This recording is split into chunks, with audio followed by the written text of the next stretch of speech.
কি করছো মা? এই কই মাছটা আমি ভাজছি। আচ্ছা, এই দেখো কই তেল করবো, বাহ, সেই জন্য এই কই মাছ, এই দেখো দেশি কই, হ্যাঁ একটু কালো কালো দেখতে পাচ্ছ, এই কালো তার কালো মানে দেশি। দেশি কই, এটা সহজে পাওয়া যায় না, তো বাবা পেয়েছে তাই নিয়ে এসছে, তাই আমি তেল কই করছি। তা কই মাছটা এটা হালকা করে ভেজে নিচ্ছি, বেশি কড়া করে ভাজবো না। এই দেখো ভাজা হয়ে গেছে, এই দেখো তুলছি, এই দেখো। এবার আমি এই দেখো মাছটা, এই যে মাছটা আমি দিয়ে দিচ্ছি। দাও এক এক করে ঢালো। দেখুন এটা কই তেল,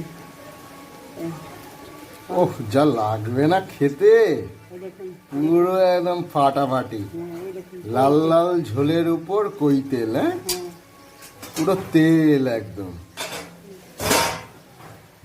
এবার আমি একটু হালকা নেড়ে